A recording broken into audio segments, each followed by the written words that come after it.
शंकर के शिवलिंग को बनाने के लिए मिट्टी कहाँ की होना चाहिए, किस जगह पर बनाना चाहिए, मिट्टी में कैसा जल मिलाना चाहिए। जब शिवलिंग का निर्माण करें, शंकर के शिवलिंग को जब बनाएं तो सबसे पहले कैसे बनाएं, उस तक का विधान शिव महापुराण में और लिंग पुराण में कहा गया। महाराज कहा क्यारे की मिट्टी हो, क्यारा मतलब समझिएगा जिस मिट्टी पर कोई गंदगी ना करी गई हो, ऐसी जगह का कोई भाग मिट्टी का लाया जाए जहां कोई गंदगी ना करे। शिव महापुराण की कथा कहती है।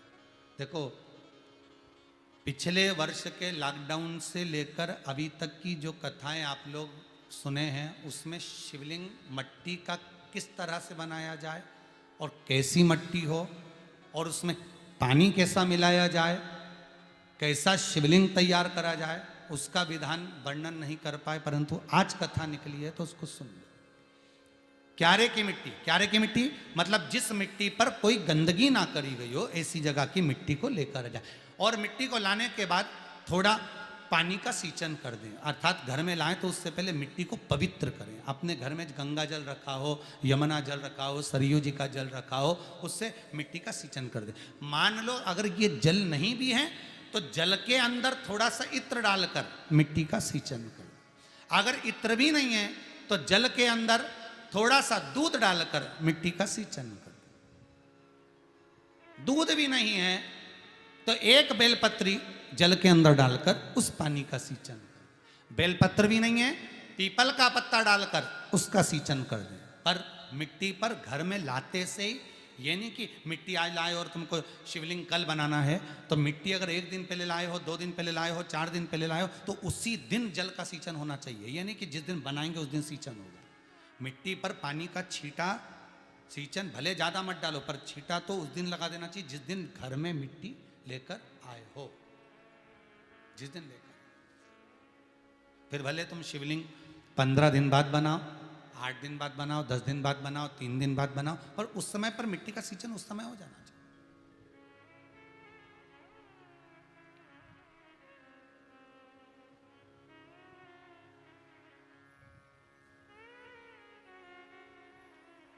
फिर कहा जिस दिन शिवलिंग का निर्माण करो उस दिन प्रातः में अगर आप शिवलिंग बना रहे हैं तो ब्रह्म मुहूर्त में मिट्टी को गला दो। किस पानी से गलाना है उसका भी प्रमाण, उसका भी शास्त्र वर्णन करा। किस जल से गलाया जाए, शिव महापुराण की कथा कहती है अगर आपको आज शिवलिंग का निर्माण करना है, शाम को आप शिवलिंग का निर्माण कर रहे हो, तो अपने पानी का जो मटका होता है, हंडा होता है, रसोई घर में जहां पानी भर कर रखते हो, उसके नजदीक में एक कलश जिसमें अलग से ताजा जल भरा जाए और उस पर प्लेट ढकी हो और उस पर एक चावल का दाना रखा हो, उस जल को लेकर आओ। थोड़ी देर रखा रहे, आधा घंटा, 2 घंटा, 3 घंटा, 15 मिनट, 20 मिनट, पर वो पानी वहां रखा होना चाहिए। रसोई घर में अन्नपूर्णा का निवास होता है, परिंदे के पास पितरों का निवास होता है। अन्नपूर्णा, पित्र सब रसोई घर के भीतर विराजमान होते हैं।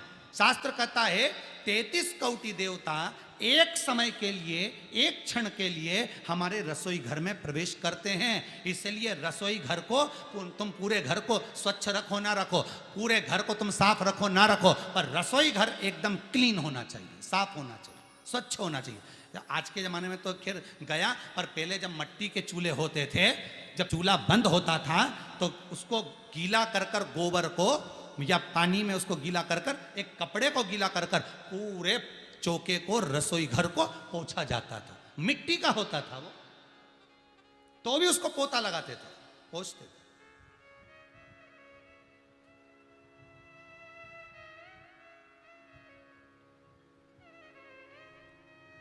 तो पहला क्रम है पार्थिव शिवलिंग का निर्माण। सावन के महीने में अगर आप शिवलिंग बनाते हैं, सोमवार को शिवलिंग बनाते हैं, तो नियम ध्यान रखिएगा महाराज, लिंग पुराण से है ये, इसका नियम ध्यान रखिए। क्या करना है, मिट्टी को लाना है, जल का छींटा देना, छींटा जरूर देना, घर में लेकर आए और जल का छींटा होना जरूरी है। 2 दिन तक 3 दिन तक मिट्टी रखी हुई है, और उसके बाद अगर आपने पानी का छींटा नहीं दिया है और आपने डायरेक्ट मिट्टी को गला दिया और उसके बाद बनाया, तो उसका कोई प्रमाण नहीं। जल का छींटा अवश्य। फिर उसको रख दें, 15 दिन बाद बनाओ, 4 दिन बाद बनाओ, 3 दिन बाद बनाओ, 2 दिन बाद बनाओ। शिवलिंग जब बनाओ तब उस मिट्टी को, जो कलश आपने रसोई घर में रखा है चावल का दाना रखकर प्लेट के ऊपर, अर्थात उस कलश का जल उस मिट्टी में थोड़ा सा डालिए। क्यों डाला जाता है उसका भी भाव वर्णन किया है। अब भविष्य पुराण, स्कंद पुराण और अग्नि पुराण, इन तीनों से ले लिया गया। वर्णन किया गया, जब उस कलश का जल हम डालते हैं तो उस कलश में पितरों का भाव आ जाता है, अन्नपूर्णा का भाव आ जाता है, घर में लक्ष्मी का भाव आ जाता है, संपदा का भाव आ जाता है। पूरे 24 घंटे के अंदर एक क्षण के लिए रसोई घर में 33 कोटि देवता आते हैं, तो वो देवता का सारा भाव उस कलश के अंदर आ जाता है। और वो जल जब हम उस मिट्टी में मिलाते हैं तो गंगा, यमुना, सरयू, सरस्वती, ये 33 कोटि देवता में, तो इन सब का आनंद उस जल में आ जाता है। और वो जल जब हम मिट्टी में मिलाते हैं तो मिट्टी पवित्र हो जाती है, स्वयं कैलाश अधिपति को स्वीकार करने के लायक हो जाती है, निर्मित करने के लायक हो जाती है।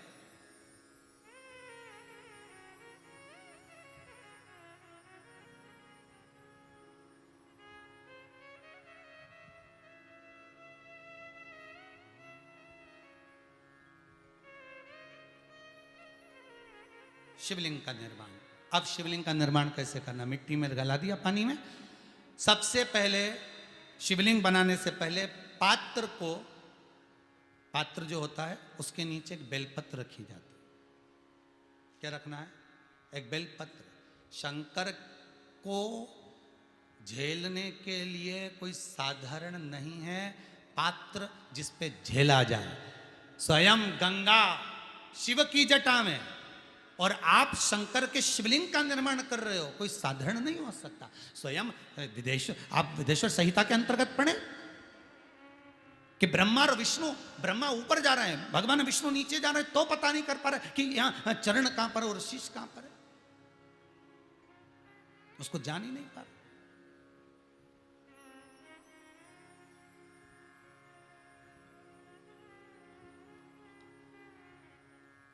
बस एक बेलपत्र, साधारण भाव में बेलपत्र भी सीधा भाग, और इस बेलपत्र की जो डंडी है वो उत्तर दिशा में रखना है थाली के अंतर्गत। जब आप शिवलिंग का निर्माण करें, उत्तर, इसके ऊपर जो गलाई हुई मिट्टी है वो डाल दीजिए, और डालने के बाद सबसे पहले शिवलिंग का स्वरूप बनाना है। सबसे पहले नीचे की जलाधारी नहीं बनाना, क्या बनाना है? शिवलिंग का स्वरूप बनाना। बनाने के बाद उसी शिवलिंग के पास में और मिट्टी डाल लीजिए, फिर जलाधारी का निर्माण करिए। फिर जलाधारी,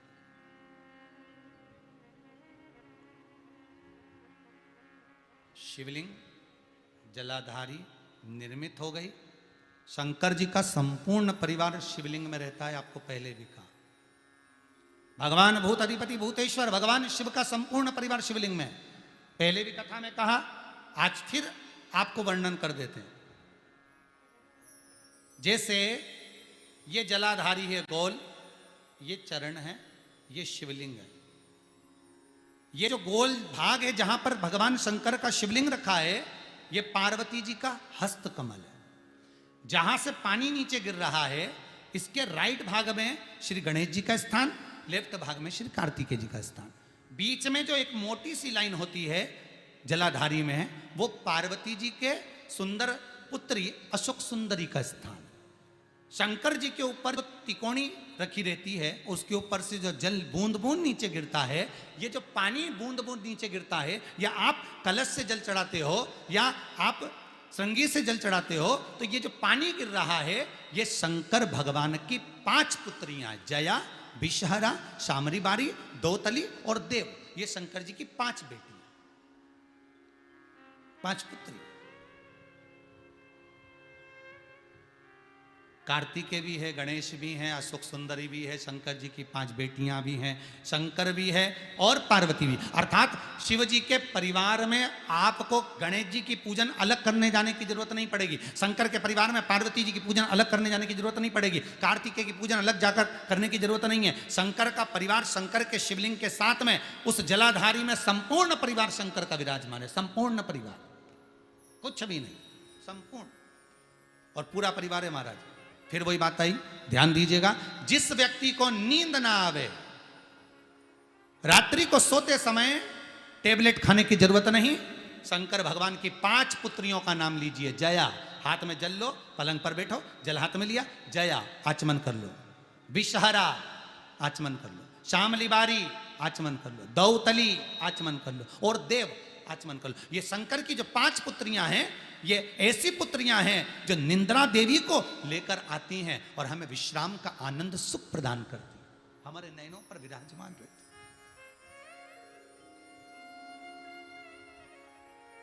हाँ, यदि विवाह नहीं हो रहा, शादी नहीं हो रही है, बहुत समय से लगन देख रहे हो, शादी नहीं हो रही, बहुत समय से परेशान हो गए कि विवाह ही नहीं हो रहा, हम तो टेंशन में पड़ गए, लड़की 28 साल 30 साल का लड़का हो गया, विवाह नहीं हो रहा, कुछ मत करो।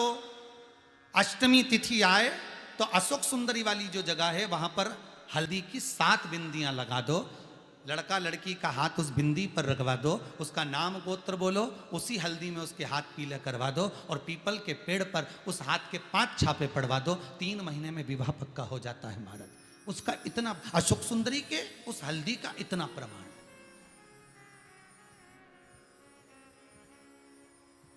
3 माह के अंतर्गत विवाह नक्की होगा।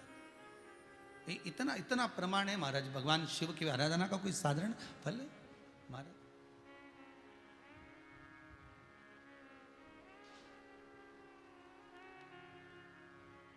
निर्मित करा शिवलिंग। एक बार सब जितने भी टीवी पर बैठे हैं, सम्मुख में कथा सुन रहे हैं,